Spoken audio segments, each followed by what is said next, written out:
They say the past is a distant country, but some lands are so distant their borders were burned from the maps. Tonight we wander into one of them, a twilight realm between memory and myth, where cities fell not to time, but to silence died around. 1200 BCE, the world changed in a single shuddering breath. Across the eastern Mediterranean and Near East, kingdoms collapsed, palaces burned, languages disappeared as if night had rolled over the world and forgotten to bring a dawn.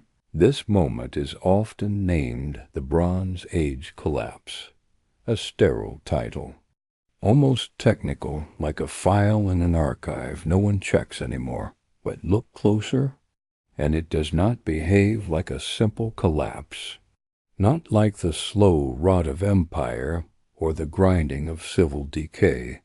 It came too quickly, too quietly, too completely.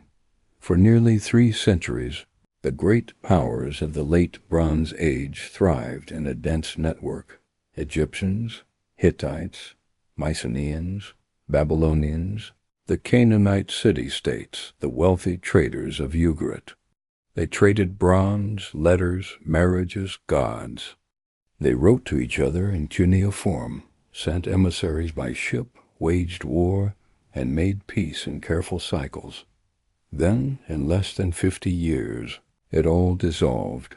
Entire cities gone, languages never written again, scripts undeciphered, because there is no one left to remember them. Libraries in ash, temples toppled, the rhythm of civilization interrupted. Archaeologists first noticed the pattern in the early 20th century, excavating sites from Troy to Megiddo, where layers of blackened debris told the same story. A sudden break, as if the people simply vanished or were made to vanish. Explanations came quickly and just as quickly ossified. Climate change, earthquakes, the mysterious sea peoples, too many mouths to feed, not enough rain, war from without, collapse from within. But each explanation has cracks, and those cracks reveal something deeper. Because while cities fell, others rose. While scripts vanished, others took their place. While palaces were looted and rulers killed, new powers emerged, softly, strategically, ready to inherit a world with fewer rivals. What if this was not chaos, but curation? You see, history is not just what happened. It is also what was remembered, and what was made to be forgotten. Tonight, we begin with that question. Was the Bronze Age collapse truly a fall from grace? Or was it the first great historical erasure, a cover-up so vast it rewrote the definition of collapse? We will walk slowly through cities scorched by time. Listen to fragments whispered in broken clay. Search for the fingerprints left not by barbarians, but by architects of silence. The night the stars went dark was not the end. It may have been a beginning for someone else. And so we begin, not with an answer, but a breath and a question. Who wanted the ancient world to fall? And why does it still matter that we don't know? They came from the sea, we are told, like phantoms conjured from the salt and foam. Ships filled with fire and steel, with no home to claim, no language remembered. They swept the coastlines, clean, burned the cities, and then vanished again. Or so the story goes. The Sea Peoples, a name given by the Egyptians, carved into temple walls like a curse. In their accounts, they were invaders from beyond the known world, tribes with strange names: Shurden, Peliset, Lukka, Shekelesh. They came in droves, warring across the Levant, laying waste to Anatolia, Canaan, and Cyprus, even daring to challenge the pharaohs themselves. Historians once accepted this tale without question. After all, the ruins were real. The destruction, layers in Hattusa, Ugarit, Ashkelon, and Mycenae, undeniable. But the closer we look, the more the sea peoples dissolve into mist. Who were they, truly? No one calls themselves a sea people. It is a name given from fear, or from invention. Let us step gently into the record, and listen not only to what is said, but what is unsaid. We begin in Egypt. In the reign of Ramses III, the last great pharaoh before Egypt, too, would fade dot at Medinet Habu, a sprawling, mortuary temple west of Thebes. Scenes of chaos are chiseled into the stone. Ships aflame, warriors slain, families fleeing with carts and oxen, as if the very ocean had turned against the land. But these carvings are not eyewitness accounts. They are declarations of victory, propaganda etched in eternity to frame the pharaoh as a divine protector. Yet even Ramses III could not hide the cost. His treasury shrank, his borders withered. He may have fought the sea peoples, but did he defeat them? Or was that part of the cover-up, too? Let us widen the lens. In Ugarit, a cosmopolitan port city in modern-day Syria, letters were being written even as the walls were falling. One tablet, hastily inscribed, pleads for aid. My father, the enemy is at the gates. The ships are gone. But there is no clear mention of who this enemy was, just they, faceless, nameless, as if the threat could not be, or should not be, named dot. In fact, none of the so-called sea peoples left behind records of their own.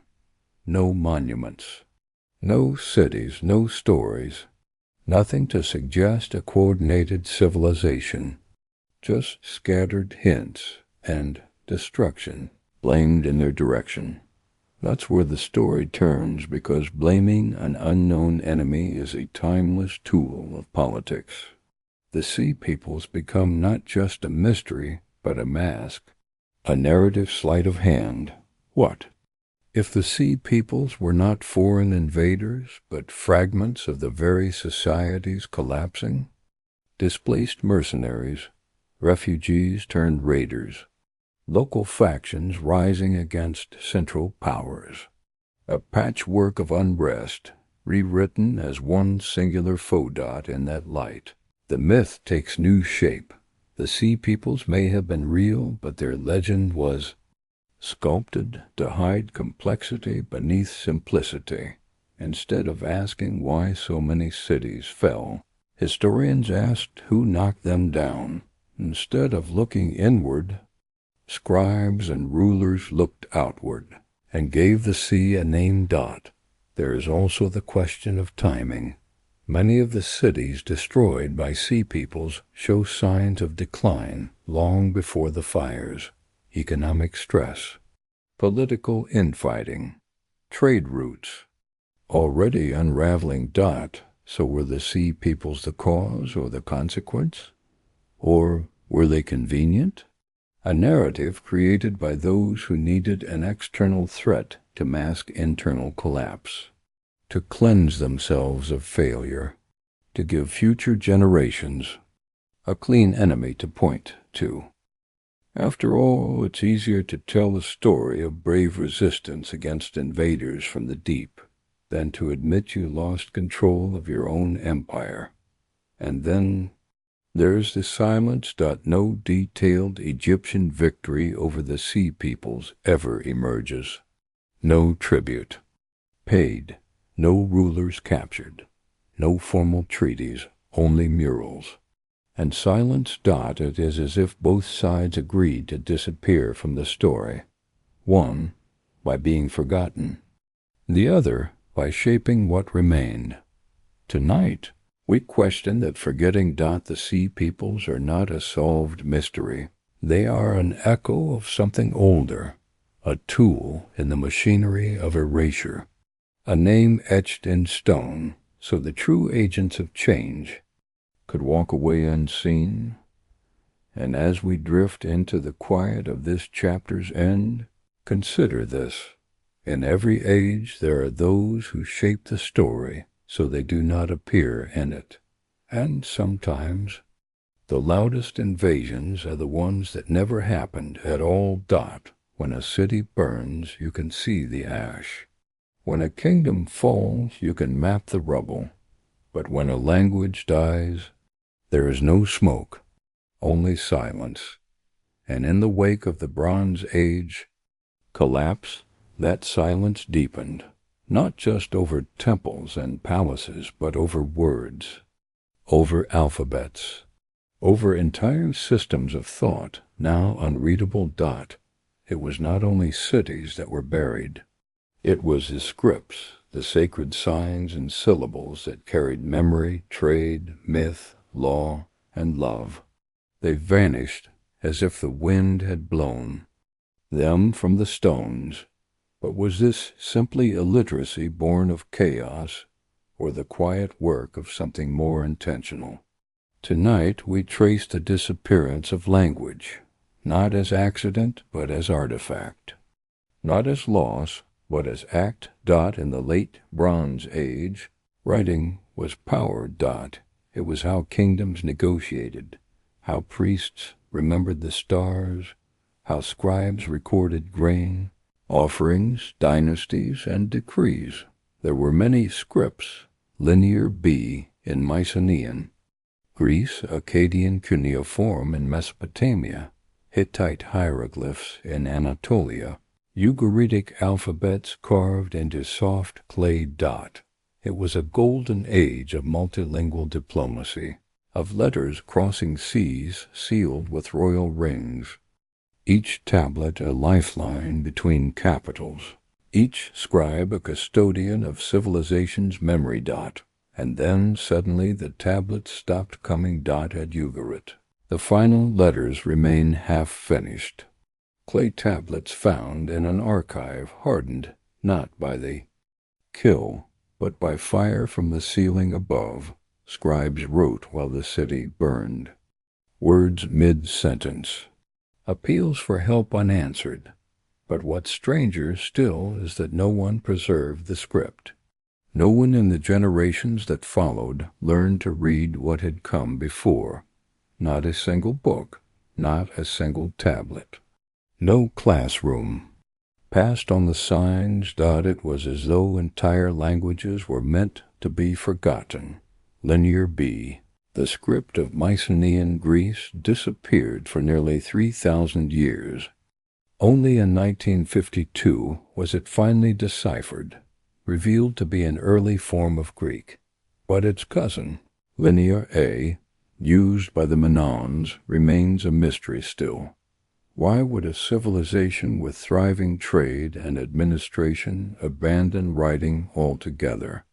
The simplest answer: they didn't. Someone else did it for them. Imagine this: you conquer a city, but leave its walls standing. You take the grain, the bronze, the wine, but burn the archives. Because power is not just in what people remember, but in what they are no longer able to recall. To erase a script is to erase the people who used it. To bury a language is to bury the laws, the gods, the histories, and start the story anew.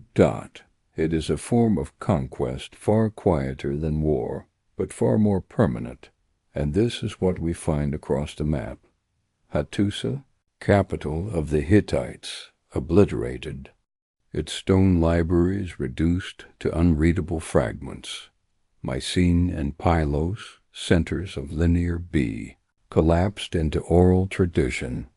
For 4 centuries in Greece there is no writing at all. In Canaan and Phoenicia, the older syllabic systems disappear, replaced mysteriously and efficiently by the earliest forms of alphabetic writing, a script easier to learn, easier to teach, easier to control. Who invented this shift, and why did it spread so quickly right after the others vanished? Some say it was innovation born of necessity. Others whisper it was innovation born of intent, a new world written in fewer letters, by fewer hands. One theory suggests that the rise of the alphabet was not accidental, but strategic. Simplify the script, and you can expand literacy. Expand literacy, but only on new terms. Terms defined by merchants, priests, or powers that preferred not to share the past. Because if no one can read the old laws, you can write new ones. If no one remembers the old gods, you can invent new stories. And if no one knows who came before, then you can say you were always there. This perhaps is the heart of the cover-up, not fire and sword, but silence and substitution, the deliberate abandonment of scripts as a means to reset the world. It worked. For centuries afterward, those languages lay buried, unspoken, until modern eyes uncovered them. And even now, many remain unread. As we rest at the end of this chapter, think of a single word written by a scribe 3,000 years ago, lost in the ruins of a city never rebuilt. That word may have been a name, a warning, a promise, or simply a goodbye, but now we cannot know. And perhaps that was the point all along. In every fall, there are those who choose flight over fight, keepers of knowledge, guardians of ink and clay. When cities burn and rulers fall, some hold tightly to what others abandon. They are the librarians who fled, carrying fragments of a dying world in their hands, walking into shadow to preserve a flicker of light. Tonight, we follow their quiet footsteps, tracing a slow migration of wisdom across seas and deserts, whispering secrets in tongues soon to change. When the great archives of Hattusa were set aflame and the tablets of Ugarit crumbled in ashes, scribes did not simply surrender to silence. Some fled with their clay tablets and scrolls, crossing mountains, sailing turbulent waters, searching for refuge in safer lands. This flight was not just physical, it was cultural, spiritual, a desperate attempt to carry the world's memory through a storm of destruction.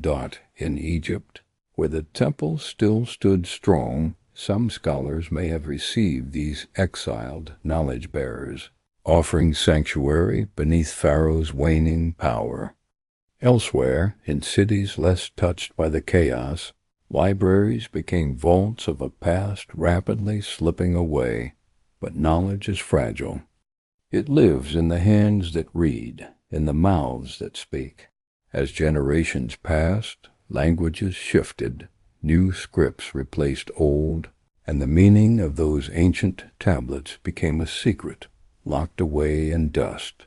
The librarians who fled became the first. Historians not writing new tales, but protecting old ones. Yet their voices were faint, their records sparse, and often overshadowed by the triumphs of new rulers. One cannot help but wonder, did these guardians know they were part of a great cover-up? Did they see their work as a quiet rebellion, an act of resistance against erasure? Or were they simply scholars caught in the tides of history, carrying fragile pieces without knowing the whole? There is a story of one such scribe, found etched on a tablet from a ruined city, a plea for safety, a hope for remembrance, a name whispered across time. Though nameless to us now, their spirit endures in every broken shard recovered, in every story pieced together from silenced dot as night deepens. Let us imagine those fleeing librarians, moving through a world unraveling, bearing the fragile torch of memory. Their journey is not just a chapter of loss, but a quiet act of preservation, a testament to the stubborn endurance of knowledge. And as we rest, we can hold their silent vigil, a reminder that even in the darkest collapse, someone, somewhere, keeps the flame alive. Beneath the surface of collapse, there are currents unseen, delicate threads weaving through chaos, binding fragments into fragile networks of survival. Tonight, we explore the silent alliances that stitch together a world unraveling, not with swords, but with whispered agreements, with unseen hands guiding destinies through shadows and uncertainty.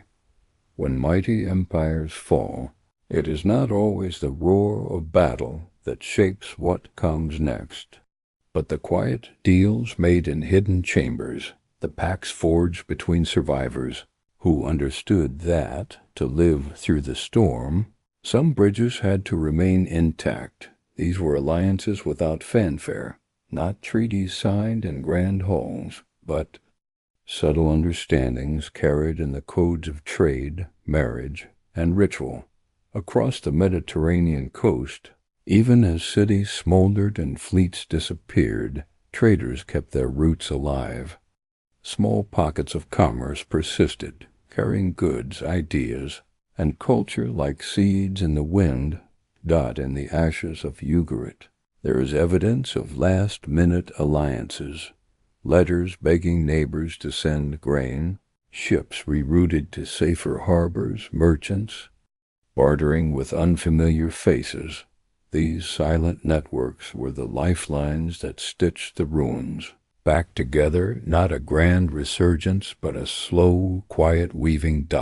In Anatolia, the fall of the Hittite Empire did not erase its legacy overnight. Fragments of its administration survived, absorbed by rising small kingdoms, who carried on traditions in muted forms. These kingdoms did not proclaim their heritage loudly. They understood the dangers of visibility. Better to exist in the shadows, to adapt, to blend, than to invite destruction again. Even Egypt, the great power standing on the brink, had its own secret dealings.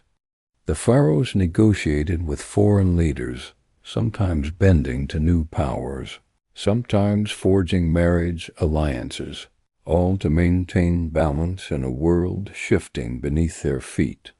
Such alliances were whispered, coded into letters, and carved subtly into diplomatic gifts. These silent alliances were acts of survival and of control. They reshaped borders not with armies, but with diplomacy veiled in secrecy. By working in the shadows, these actors ensured that history would be told on their terms. As we let this chapter drift into quiet reflection, imagine those secret hands, reaching across battle-scarred coasts, building fragile bridges in the dark, so that some lights could still burn when the dawn finally came. Beneath the earth, silent and patient, lie the ghosts of empires forgotten, not by chance, but by choice. Cities swallowed by dust, their stones hidden under layers of soil, their stories buried beneath the feet of those who walk unaware. Tonight, we delve into these lost worlds, exploring what it means to vanish, not just from memory, but from the very landscapes once claimed. Across the eastern Mediterranean, archaeologists have uncovered cities long erased from history's spoken tongue. Troy, once a whisper in myth, now revealed in layers of burnt wood and shattered walls. Ugarit, a vibrant port, its clay tablets cracked, but stubbornly speaking again.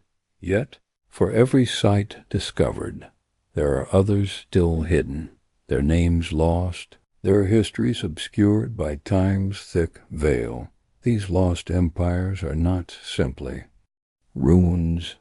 They are testimonies of flourishing lives, of culture and innovation, and of sudden, profound silences. Why did these cities disappear so completely? The answer is tangled earthquakes, invasions, famine, climate shifts, each playing a part, but also something quieter, more deliberate. Some vanished beneath waves of change engineered by unseen hands, powers seeking to rewrite the map, to erase rival claims, to clear space for new rulers.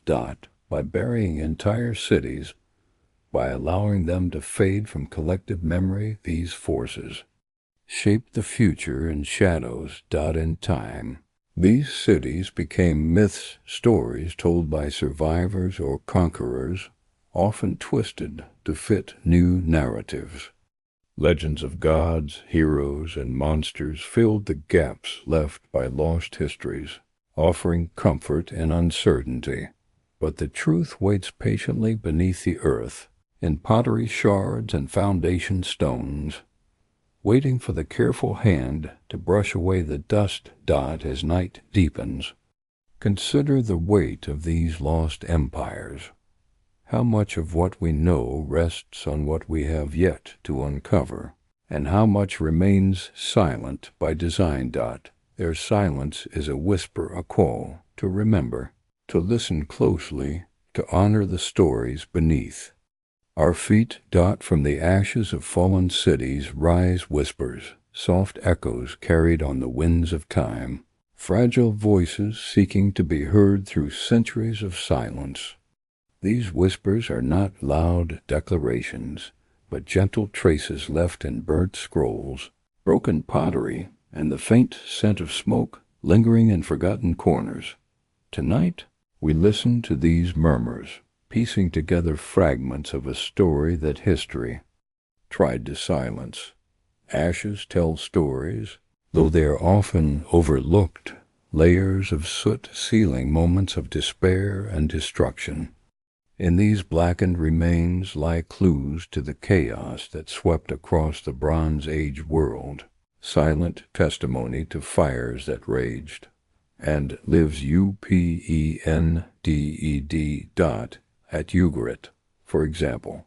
The ash-covered ruins preserve letters written hastily by scribes pleading for rescue, their words ending abruptly as flames consumed their city. These fragile remnants are more than relics. They are voices frozen in time, offering a direct line to the human fear and hope amid collapse. In Mycene and Pylos, layers of ash-cloaked palatial ruins, yet beneath the ruin lies a story of resilience, of survivors rebuilding, adapting, even as the world they knew crumbled.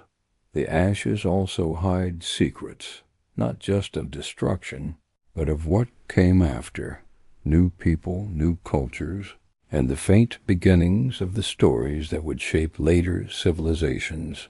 But these whispers in the ashes are often drowned out by louder tales of conquest and glory. The fire was meant to erase, to obliterate memory, yet what remains is a haunting reminder. Destruction is never total, and from even the deepest silence, a voice can be coaxed. Tonight, as we rest, we hold these whispers close, reminders that beneath every ruin, beneath every shadow of loss, there is a pulse of life waiting to be heard. There was a time when the seas shimmered with sails, when ships carved gentle paths through the blue, carrying copper, cedar, gold, grain, and the soft weight of letters sealed in wax. From Crete to Canaan, from Egypt to Anatolia, the world was held together not by empires alone, but by trade. Then, one by one, those routes vanished. Tonight we follow the broken currents, the shattered lines between distant lands, and ask, did trade truly collapse? or did it simply vanish from view? Before the fall, the late Bronze Age was a tapestry of movement. Merchants traveled not as wanderers, but as diplomats, engineers of economy. Ports like Byblus, Ugarit, and Alesia buzzed with the rhythm of exchange. Copper from Cyprus, tin from the east, the lifeblood of bronze. Lapis lazuli from Afghanistan, wine from Canaan, papyrus from the Nile. These were not luxuries, they were essentials.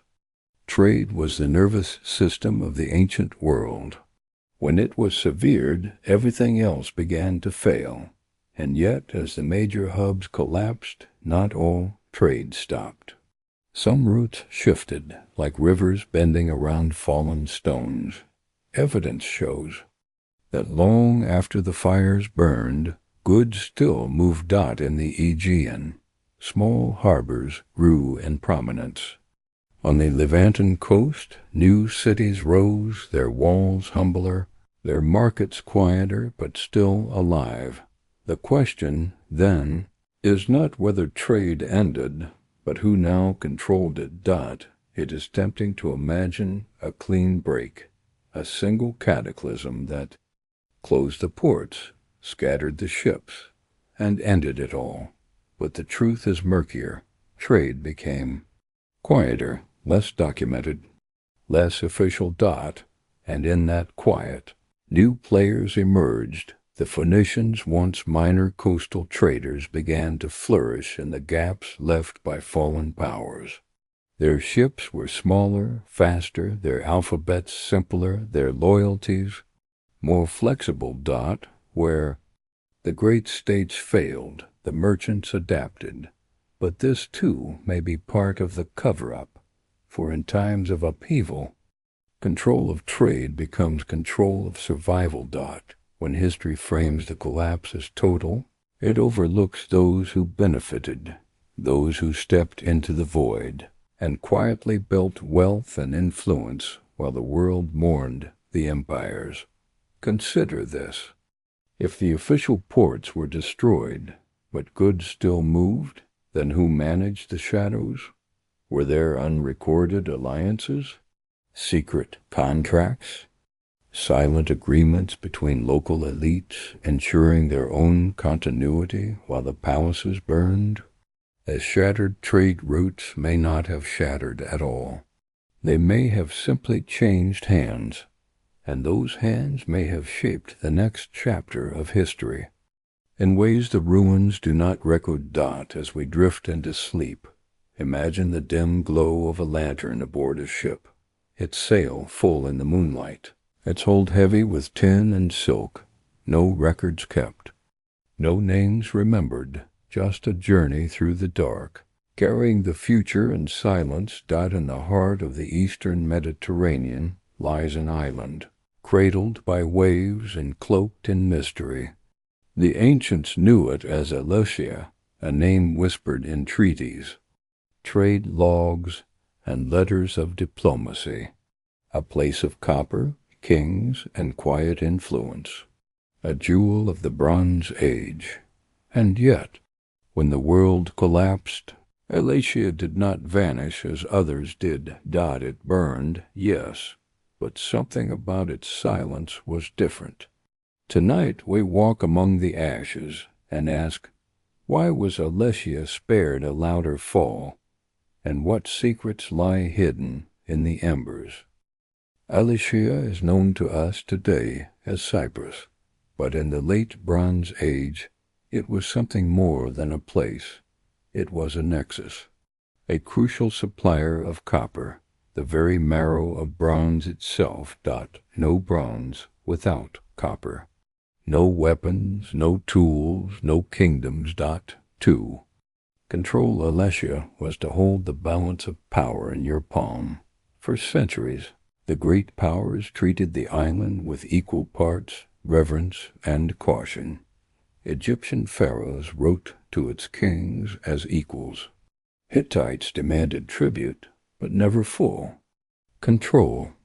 Ugarit relied on its copper shipments. and Mycenaean traders seemed ever present on its shores. And then, as chaos rippled across the region, Alatia's cities too went up in flames, and Komi, Kishon, Kalmavassos each shows layers of destruction, but not annihilation, not total collapse. The copper still flowed not as abundantly, not as openly, but enough to suggest continuity, enough to suggest negotiation. This leads us to a question, seldom asked. Was Alatia's role in the collapse not as victim, but as silent broker? Perhaps the kings of the island or the merchant lords who truly held power made choices others could not, to trade with both sides, to remain neutral, to sacrifice cities to preserve sovereignty. Archaeological evidence hints at a curious truth. While palatial centers burned, some were rebuilt quickly. The art changed, the scripts changed. New pottery styles appeared overnight, signs not just of invasion, but of integration, of adaptation. Perhaps the fires of Alatia were not acts of conquest, but of cleansing, a symbolic end of one chapter, and the quiet rise of another. One particularly haunting theory: Alatia allowed the collapse to happen by controlling copper, by tightening supply, by choosing whom to support and when. The island's unseen hands may have tipped the balance, not with armies, but with silence and minerals. A merchant's war, a cover-up not carved in stone, but hidden in trade ledgers lost to time. Consider the diplomatic letters found in Amarna, the pharaoh's archives. One from the king of Alatia pleads innocence when accused of harboring pirates. I have not known that men of Alatia were connected with such things. A protest or a performance. What if Alatia played both sides? What if it provided copper for the war effort and safe harbor for those who set the fires? As the Bronze Age fell, Alatia did not fade into legend. It simply changed names, changed masks, from Alatia to Cyprus, from kingdom to commodity hub, from empire influencer to neutral middleman. And for that it was spared the fate of others, not untouched, but unburied. As we close tonight's chapter, imagine the glowing coals of a forge on that island, still hot while other fires went cold. A kingdom not loud but watchful, an empire not of swords but of supply. And in its quiet survival, a shadow of strategy that shaped the age that followed. When memory is scorched and the scribes fall silent, something else begins to speak. Myth. Not the loud myth of dragons or thunderbolts, but the soft, kind tales told in flickering torchlight, woven from the ashes of what was, and reshaped to comfort those who remained. Tonight, we lift the veil of myth to ask, what truths were hidden behind the stories, and who wore the mask? After the Bronze Age collapse, as cities lay in ruin and empires vanished like mist, a strange quiet settled over the region, not of emptiness, but of reinvention. In Greece, the linear scripts disappeared. Writing itself went dark for nearly 400 years, and when words finally returned, they came back not as ledgers or treaties, but as epic. The Iliad, the Odyssey, echoes of a world lost to fire, retold through the rhythm of verse. But beneath the heroes and the gods, beneath the bronze-clad warriors and capricious Olympians, lie memories, echoes of real cities, real wars, real collapses. Troy, long dismissed as fiction, was found buried in layers of ash, its walls charred, Its towers toppled. Dot. Could it be that Homer's tales were not invention, but adaptation? That myth became the memory when history was made too dangerous to speak aloud?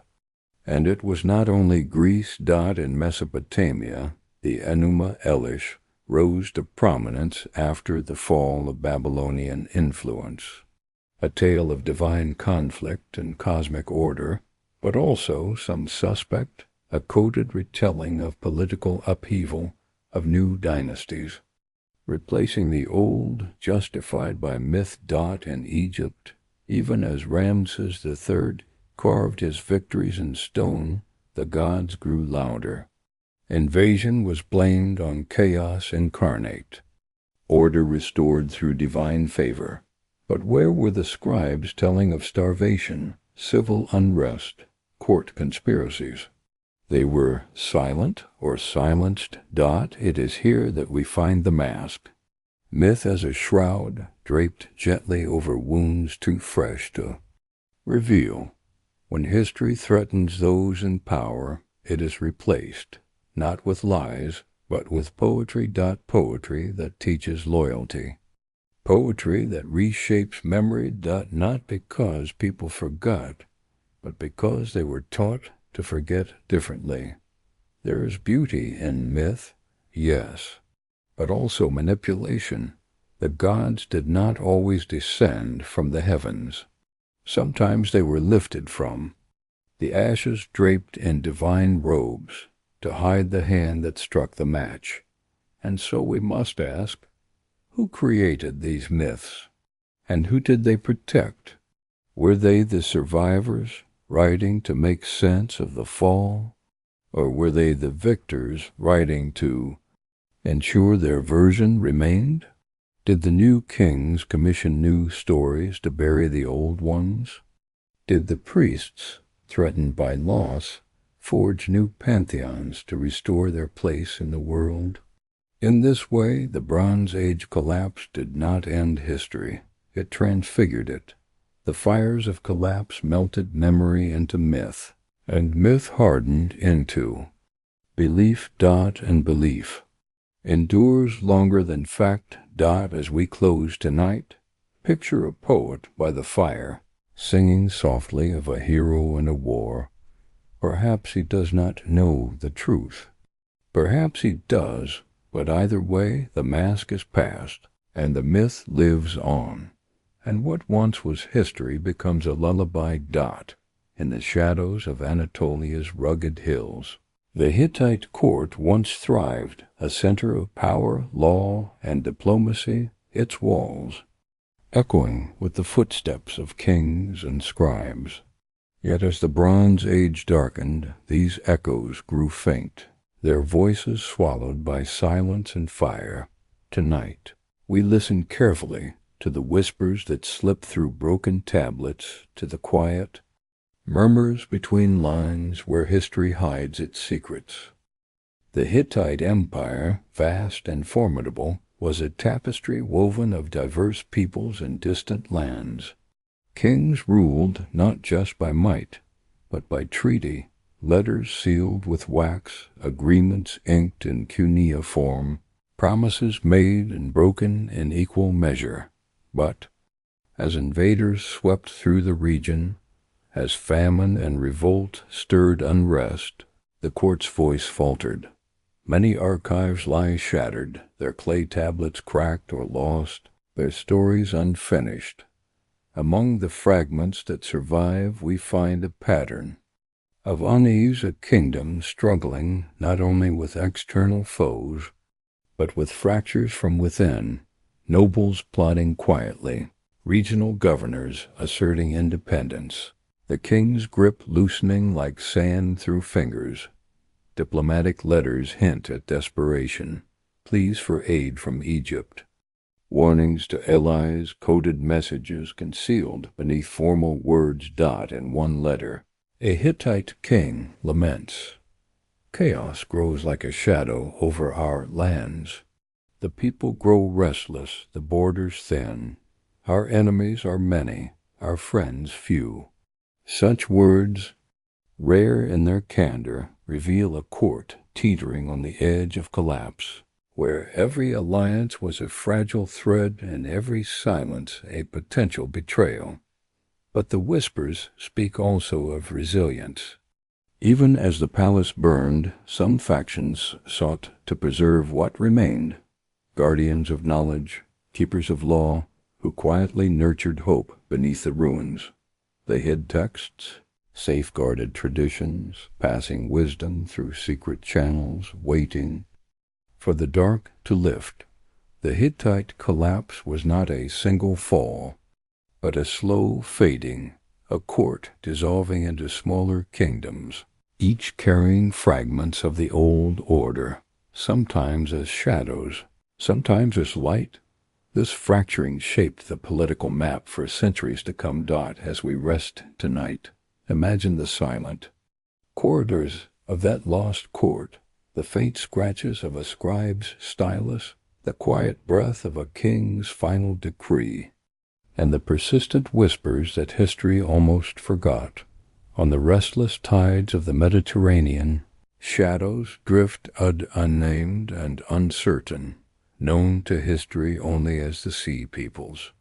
They came like whispers in the wind, their origins obscured, their motives lost in the fog of time. Tonight we sail alongside their echoes, trying to trace the shape of a mystery that may hold the key to the collapse itself. Ancient records tell of sudden raids, coastal cities set aflame, armies moving swiftly like waves upon the shore. But who were these enigmatic marauders? Pirates, refugees, displaced tribes, or mercenaries? Or were they something more, a force of nature, the embodiment of a world breaking apart? Egyptian pharaohs recorded battles against them, victories carved in stone, boasting of repelling the invaders. But even in triumph there is a tremor of unease, the threat that the old world was no longer safe. At its foundations trembled beneath a growing storm.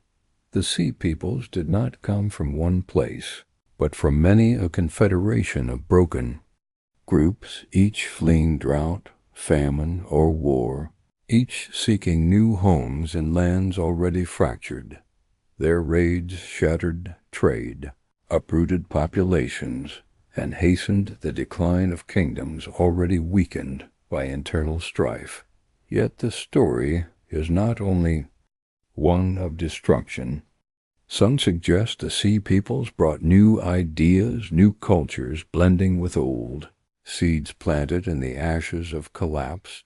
New languages, new technologies, new ways of living by the sea and on the land.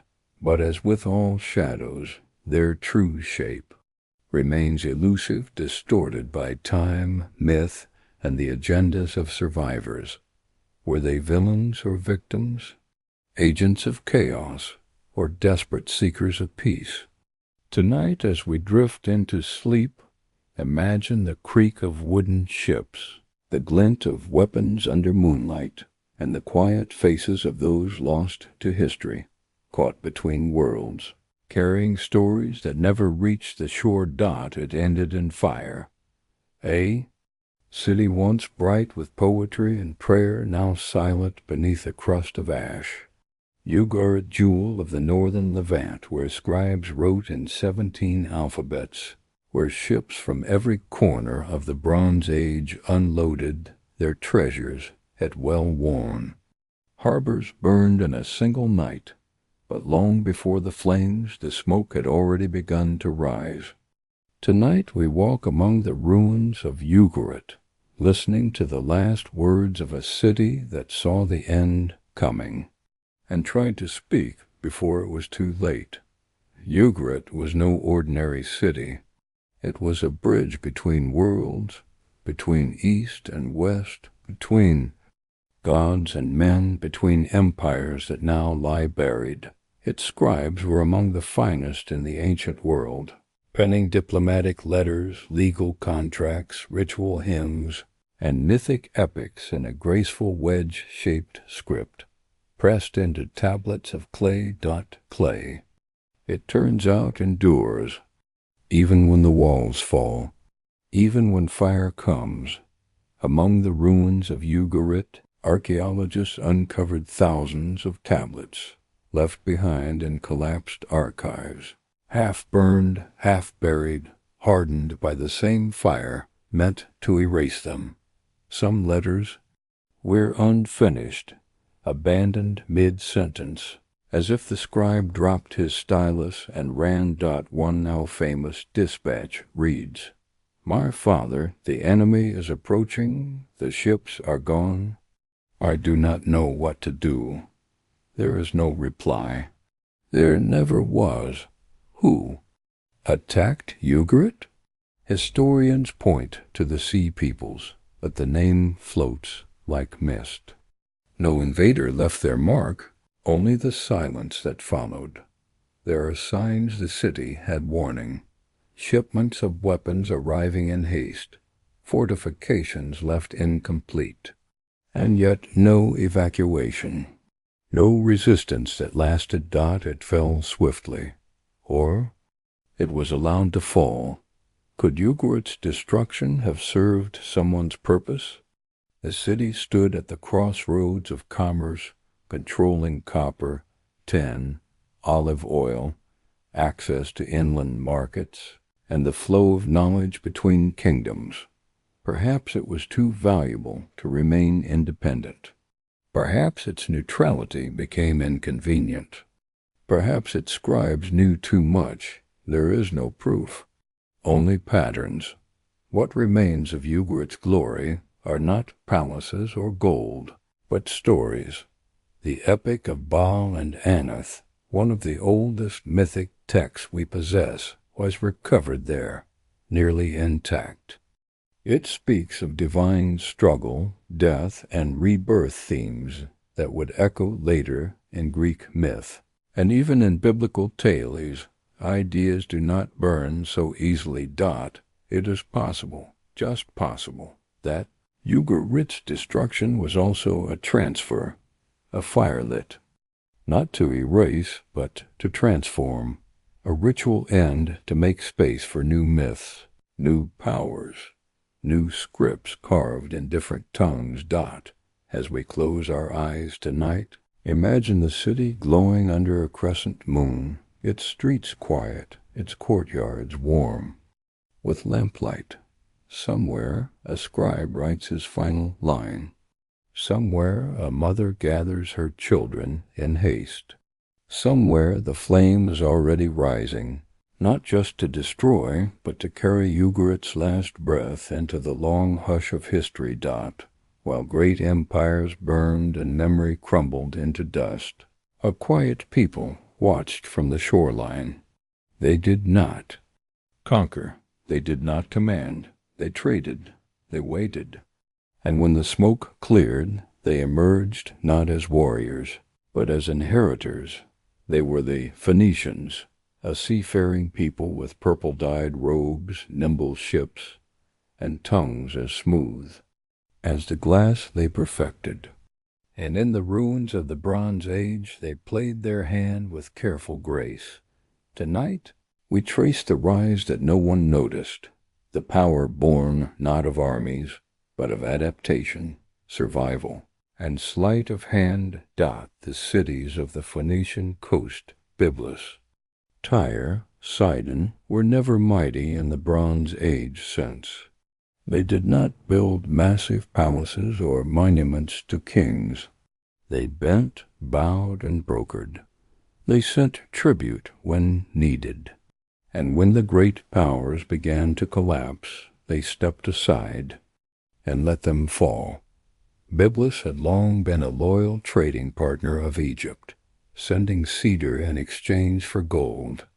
Tyre and Sidon specialized in luxury goods, dyes, glass, fine textiles that glittered like the sea. But after the collapse, when empires like Hatti and Mycenae crumbled, the Phoenicians did not disappear. They thrived. New trade routes emerged. From the rubble, smaller and more agile ideal for the Phoenician way of business, they filled the vacuum.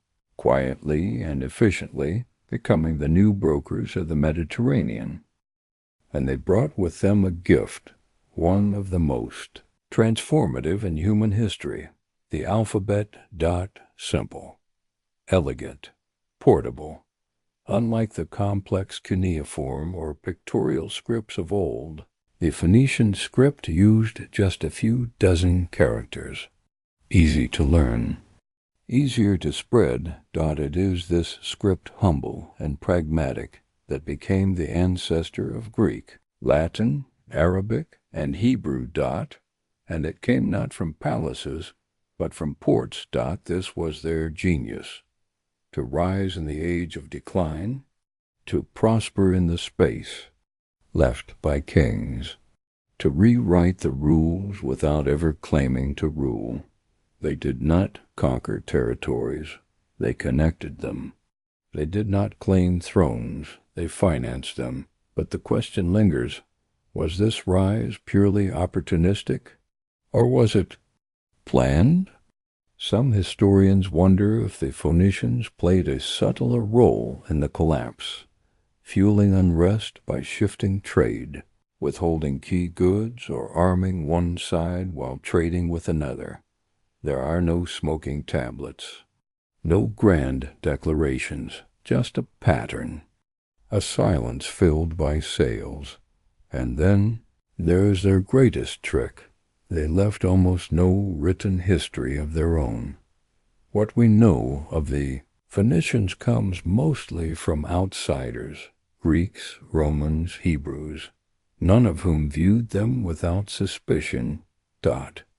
As if the Phoenicians chose to disappear from the historical spotlight, even as they shaped the stage. Like illusionists, they dazzled through movement appearing in Spain, Sicily, Carthage, and Cyprus, leaving behind trade routes, colonies, and a whisper of influence. Their wealth grew. Their ships multiplied.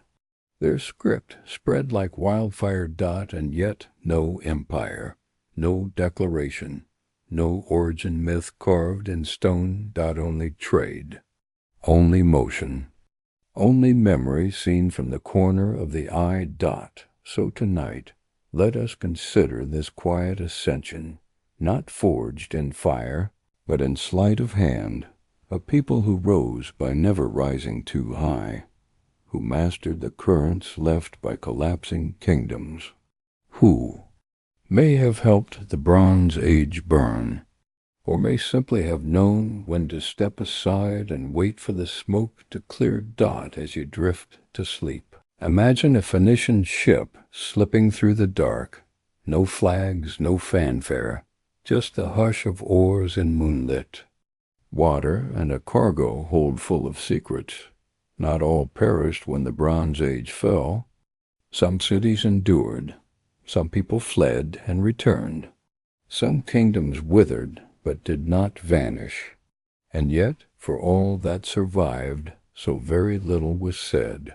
Tonight, we turn not to what was written, but to what was not, to the voices that remained quiet and the deep, deliberate silence left by those who endured. The survivors of collapse stood at a strange crossroads, watching as gods were forgotten, as palaces were stripped of gold, as the very language of power was swept away. They had lived through fire and famine. They had seen their leaders fall, their scribes disappear, their trade dry to nothing. And then, when the world asked them to speak, they did not. In Greece, 4 centuries passed without writing.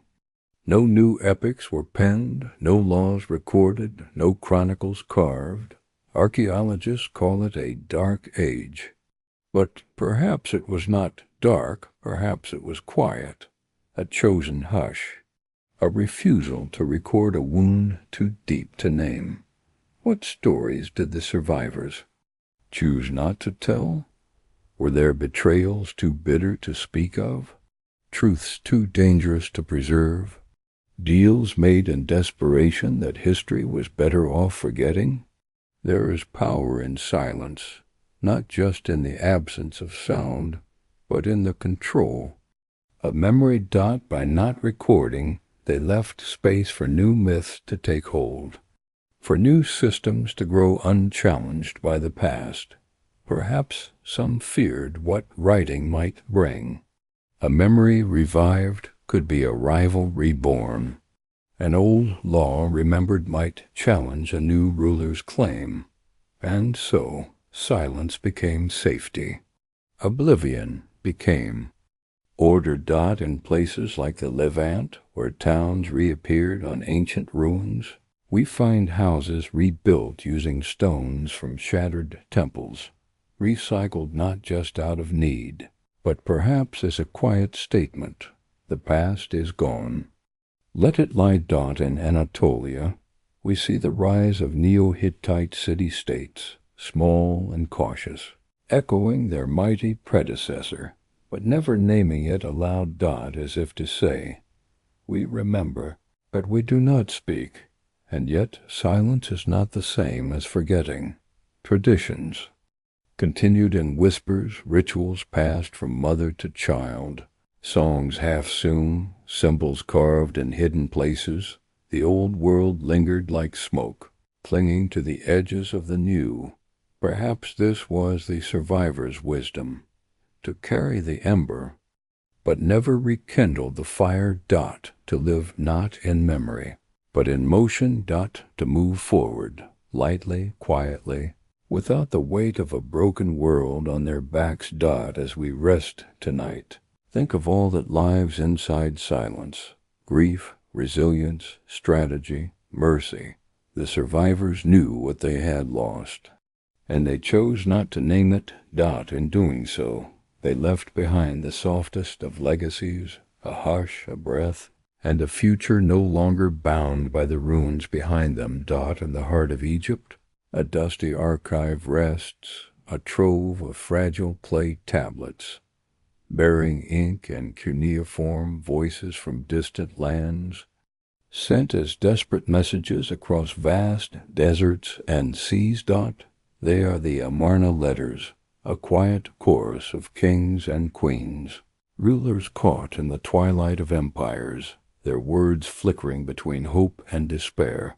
Tonight we read their whispers, these stranger letters, and listened for the stories hidden between their lines. The city of Akhetaten, built by Pharaoh Akhenaten, was short-lived like a candle's brief flame. But the letters found there endure, offering a rare glimpse of an interconnected world just before it all came undone.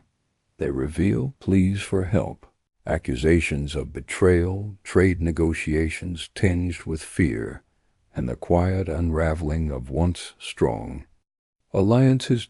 Written in Akkadian, the diplomatic language of the time, the letters come from far-flung corners: Babylon, Assyria, Hatti, Byblos, and even the sea peoples themselves. In one letter, a vassal king begs, "My land is overrun by enemies. Send your archers or all is lost." In another, a queen warns, "Your men do not keep their promises, the balance is broken." The letters are more than mere correspondence. They are echoes of a fragile network, a web of interdependence that was fraying fast. Trade routes were threatened. Military aid was delayed or withheld. Old friendships turned cold. And all the while, the shadow of collapse loomed in unspoken dread, growing with each exchange. But within the letters, there are hints of secrets, coded phrases, cryptic warnings, messages that might mean more than meets the eye. Could some have been part of a hidden dialogue? A secret language used to conceal plans, to mask alliances, or to mislead enemies? If so, then these letters are not only history, they are mystery. They remind us that even in the darkest moments, leaders tried to maintain order, to hold together. What was slipping away, they wrote not only with ink, but with hope, fear, and determination. As we drift toward sleep, Imagine a scribe's hand trembling, pressing symbols into soft clay, knowing these words might be the last lifeline, or the final goodbye. The Amarna letters are a testament to voices trying to be heard, across deserts, across time, in the fading light of an ancient world. Beneath the golden light of a setting sun, the ruins of Mycenae lie quiet, once a kingdom of kings and warriors, now a place of silence and dust. Here, amidst the crumbled walls and broken palaces, echoes of a great civilization linger, whispering stories caught between glory and decay. Tonight, we walk softly through these shadows, listening for the faint traces of a world undone, and the secrets it still guards beneath its ashes. Mycenae was once a beacon of power, its lion gates standing firm against the passage of time, its warriors famed, its tombs adorned with gold, its walls alive with tales of heroes and gods. But by the late Bronze Age, this kingdom, too, was faltering, facing internal strife, external threats, and the ever-growing uncertainty that gripped the entire region. Archaeologists have uncovered signs of destruction, fire scars etched into stone, weapons scattered like silent witnesses, and hurried repairs left incomplete. Yet the reasons for Mycenae's fall remain cloaked in mystery. Was it attacked by foreign invaders? Did internal rebellion tear it apart? Or did the collapse come from economic ruin and famine? The great palaces lay empty, and with them the scribes' voices fell silent. Unlike other civilizations, Mycenae left no written records, only the fragments of frescoes and the ruins of citadels, silent witnesses to a vanished world. This absence is a shadow in itself, a silence that speaks volumes. Some scholars suggest that Mycenae's fall was part of a wider pattern, linked to the movements of the sea peoples, the breakdown of trade networks, and the collapse of allied kingdoms. Others believe the cause was more tragic and intimate, a slow unraveling from within, as royal families lost control and local powers rose in fragmented chaos. Despite the ruin, Mycenae's legacy endured in the epic poetry of Homer, in myths woven around Agamemnon and his kin, and stories that blend history and legend. These stories carried the memory of Mycenae far beyond its physical demise, preserving, transforming, and sometimes obscuring the truth. Tonight, as we close our eyes, imagine walking the deserted streets of Mycenae, feeling the weight of history, pressing softly, like a breath from a distant time. The fire is gone, but the shadows remain, quiet, watchful, and waiting to share their secrets with those who listen. When the great palaces crumbled and the scribes' hands fell still, when gods went silent and trade grew thin, new voices rose not from thrones, but from long-forgotten hillsides and smoke-curled hearths. Tonight, we walk through the twilight, the murky years historians once called dark, and meet the kings who rose in this silence, wearing no crowns of gold, but cloaks of survival, woven from what remained. For nearly 4 centuries after the Bronze Age collapse, the Mediterranean world left few written words. Palaces were gone, empires dissolved. What replaced them was smaller, quieter, and harder to trace, but not lifeless, not still. From village to village, clans and chieftains gathered power. New leaders emerged, men of land, of kinship, of charisma, not crowned by divine decree, but chosen in firelight and famine. These were the Dark Age kings, and they ruled a different world. Without the bureaucracy of scribes, they governed with presence. Without tablets or archives, they led by oath and memory. They built no sprawling capitals, but fortified hilltops. They commanded no great navies, but knew every bend of the coast. In Greece, we see this change most clearly. The grand cities of Mycenaean power Pylos, Tyrannus, Mycenae fell into ruin, but in their shadows smaller settlements took root. Lefkandi, Nicoria, Zagora, humble by comparison, but alive, and in these places chieftains and elders shaped new orders, preserving fragments of the old world, while adapting to the demands of the new. Some Dark Age kings were warriors, others traders or priest-kings.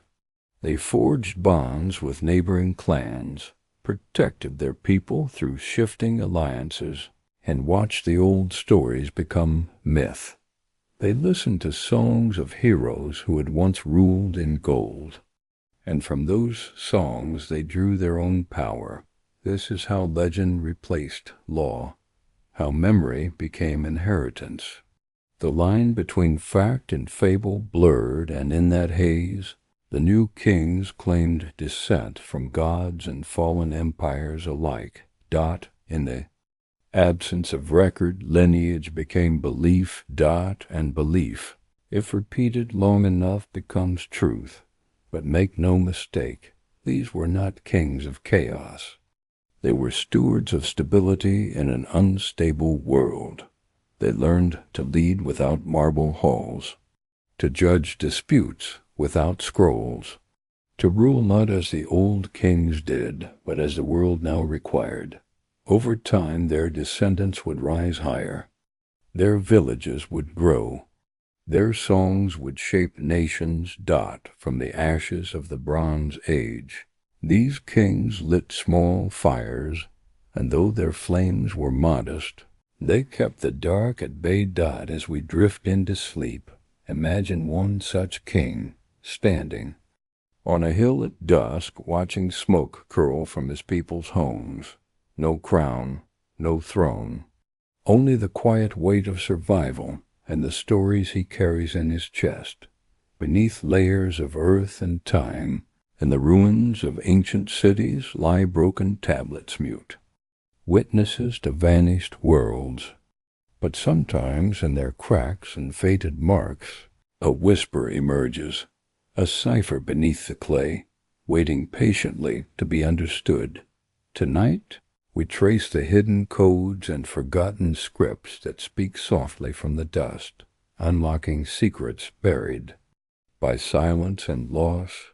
The Bronze Age collapse left behind a bewildering fragment of writings, some shattered, some barely legible, many still undeciphered.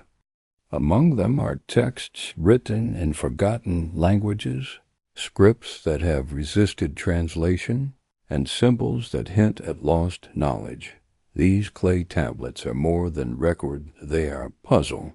Consider the linear B script, once thought indecipherable, until Michael Ventris unveiled its secret.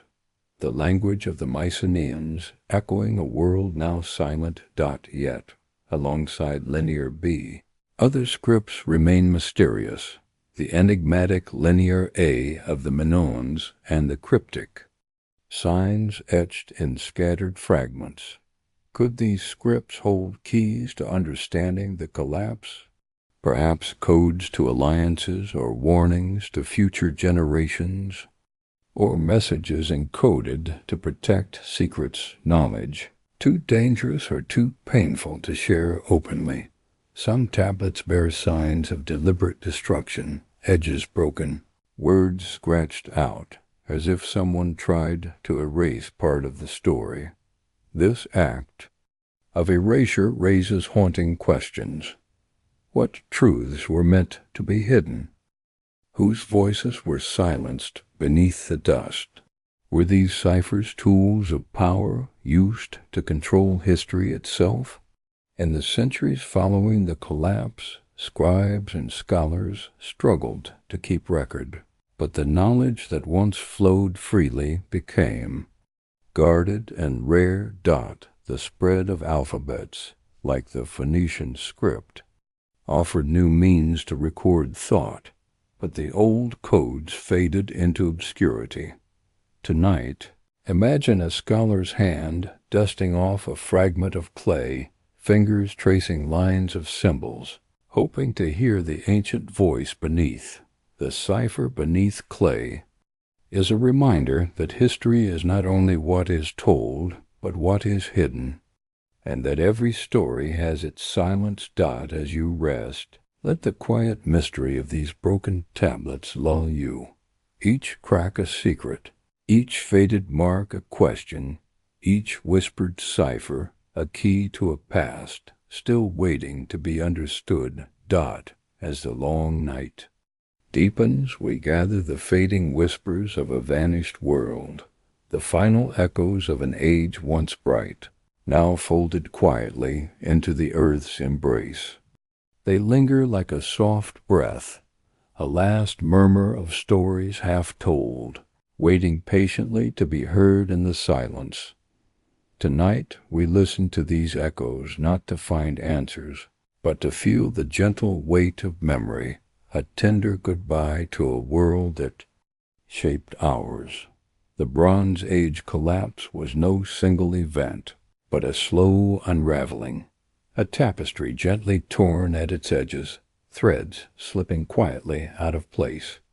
Cities fell, kingdoms faded, and with them an ancient way of life dissolved into shadows.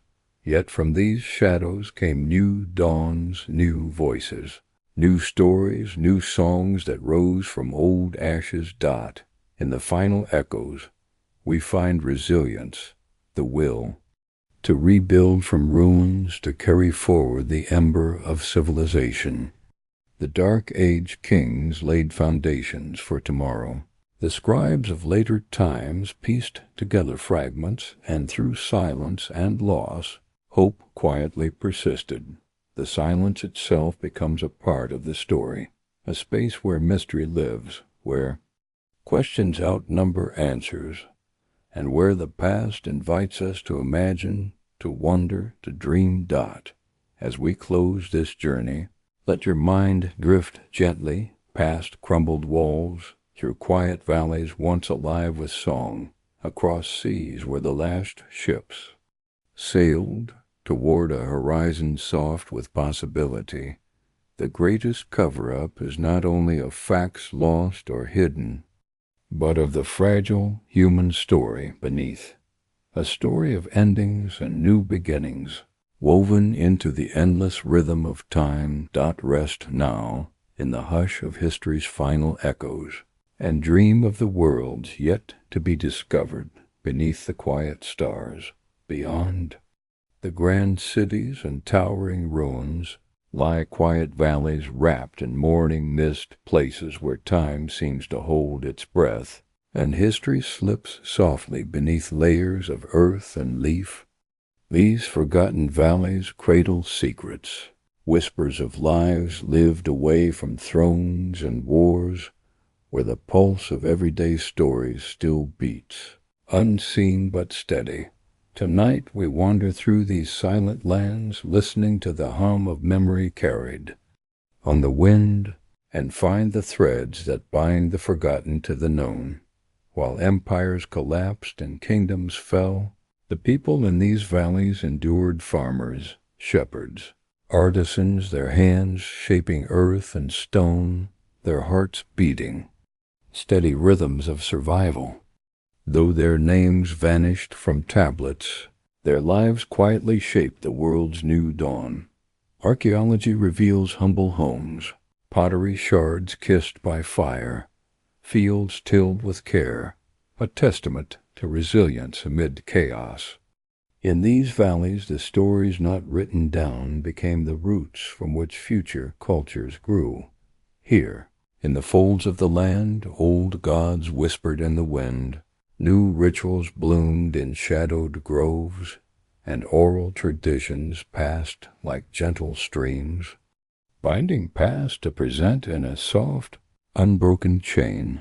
Perhaps the greatest cover-up was not just of kings and empires, but of everyday lives, the quiet endurance of those who rebuild while history turns away. Their whispers form the pulse beneath the silence, a subtle song that never fades. As you settle deeper into rest, imagine walking through these forgotten valleys, feeling the earth's gentle embrace, hearing the soft chorus of countless unseen voices, and knowing that even in silence, history breathes. Across the restless waves of the ancient Mediterranean, there sailed shadows, the elusive sea peoples, whose names flicker like ghosts in the fading light of history. They came from nowhere, or perhaps everywhere, a mystery wrapped in the tides, their ships carrying stories of upheaval, fear, and transformation.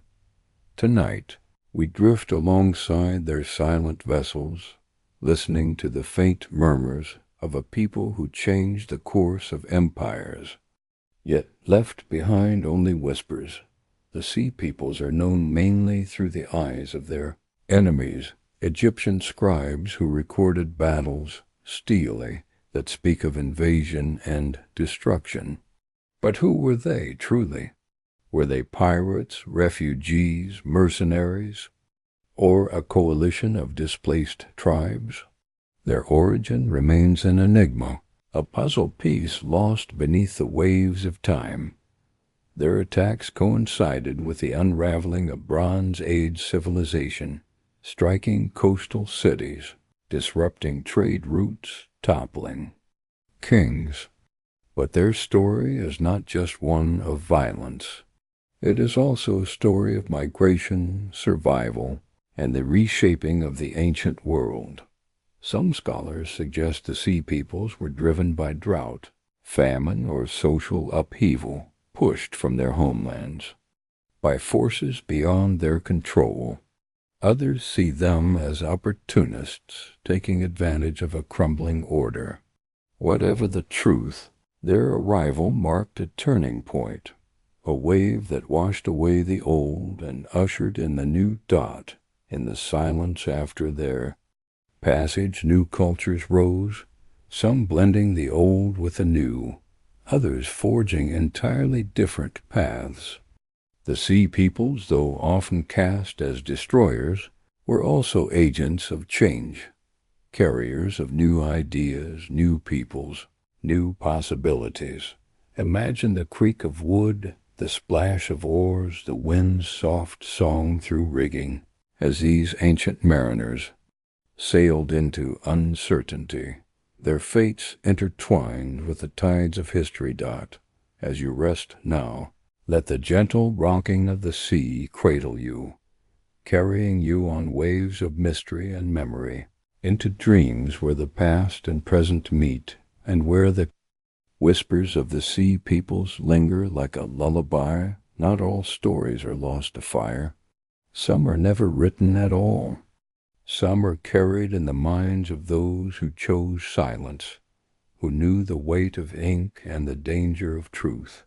They were the silent scribes, keepers of knowledge, who vanished into the shadows as the Bronze Age flickered and fell. Tonight, we walk beside them, ghosts with clay-stained fingers, their pens stilled by fear, by wisdom, or by something more deliberate still. To write was once an act of power, a gift of kings, a tool of priests.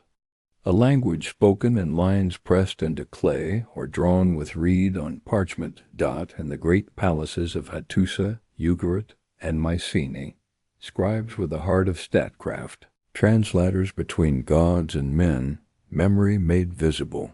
And then they stopped. Silence of the scribes is perhaps the most profound silence of the collapse, not because they had nothing left to say, but because they had everything. They saw the fall from within. They knew which treaties failed. They recorded the final pleas for grain, the last inventories of bronze, the letters that went unanswered. And then they vanished. Some died in the fires. Others fled, carrying tablets tucked into satchels. Still others may have remained, but never wrote again. Their knowledge was too dangerous, too revealing, too easily twisted by those who came after. It is possible, likely, even that some scribes were ordered to stop, that rulers on the edge of collapse chose silence over record. Better to leave no trace than to leave a legacy of failure. Others may have destroyed their own work, burned archives, shattered tablets, to protect names, to bury secrets, to give history a clean break dot. And then there are the scribes who turned storytellers, who folded memory into myth, who took the truth and wrapped it in song, softening its edges until it could pass through time without danger. These are the authors behind our oldest epics, not kings, not generals, but survivors with styluses and sorrow. We owe more to these silent scribes than we know. Without them there would be no fragments to decode, no myths to untangle, no hints left behind in the ashes. They knew when to speak and when to vanish dot as you close your eyes tonight. Imagine a scribe by fading lamplight, his hand hovering over wet clay, listening not to the command of a king, but to the silence within himself. Sometimes not writing is the loudest story of all dot. Not all endings are absolute. Not every fall is final. Sometimes what appears as collapse is but a transformation cloaked in shadow, a shifting of forms beneath the surface, quiet and unseen. Tonight we explore the possibility that the Bronze Age collapse was not a single event of ruin, but a complex rebirth, a story of survival woven into the fabric of change. Archaeologists and historians have long described this era as a collapse, a dark moment when civilizations fell, trade networks shattered, and writing disappeared. But more recent discoveries suggest a more nuanced truth dot in many regions. Life did not simply end. It changed shape. New centers of power rose where old ones had fallen. Trade adapted to new routes and new peoples. Cultural traditions blended and evolved. And though the palaces burned, villages thrived, craftsmen innovated, and communities endured, this idea of collapse as an absolute end overlooks the quiet resilience of everyday people, the slow pulse of continuity beneath the chaos dotted, reminds us that history is not only made by kings and empires, but by those who rebuild, reimagine, and carry forward. This transformation was not always smooth. It was marked by hardship, loss, and uncertainty. Yet within that uncertainty lay opportunity for new social orders, for fresh ideas, for the seeds of future civilizations. Perhaps the greatest cover-up is the story we tell ourselves about endings, that they must be clean, dramatic, and total. But history whispers a different tale, one of persistence and change, of shadows softening into dawn dot as you drift toward sleep. Imagine the world in flux, not dark and broken, but shifting quietly like the slow turning of the earth beneath. A starlit sky. The collapse that wasn't becomes a story of hope hidden in plain sight. Some legacies are loud, chiseled in stone, sung by poets, etched in gold dot, and some are quiet dot, not less powerful, only less visible dot. Tonight, we close this long and winding journey by listening to what remains after the fires go out, After the kings are gone, after the scripts fall silent, this is the quiet legacy of the bronze. Age collapse. What endured was not the palaces, not the treaties, not even the names of many who ruled. What endured were the ideas, the tools, the stories, the alphabet. The myth, the memory Phoenician sailors passed their script to the Greeks. Greek poets carried Mycenaean echoes in verse. Canaanite traditions folded gently into the earliest Hebrew texts, and small hilltop villages became the seeds of future cities dot from the ruins of Hattusa and Uerit, from the silence of Mycene, from the ash of Elachia. The world did not end, it shifted, and that shift slow, painful, resilient, gave rise to everything that came after. The legacy is not in what collapsed. It is in what survived despite collapse, in the breath of a storyteller passing down an ancient tale, in the worn hands of a potter using a technique thousands of years old, in the fragments of a letter half buried in clay, still carrying its message across 3 millennia. This quiet legacy also teaches us humility, that even the greatest empires can vanish into silence, that even the most powerful systems can be undone by fragility hidden beneath the surface. And yet it teaches us strength too, that from silence something new can grow, that in forgetting we also remember differently. The cover-up perhaps was never total, never perfect, because some part of the truth always survives in myth and artifact, in the questions we still ask. And now you are part of that story, too, by wondering, by listening, by carrying these whispers into the quiet of your own thoughts.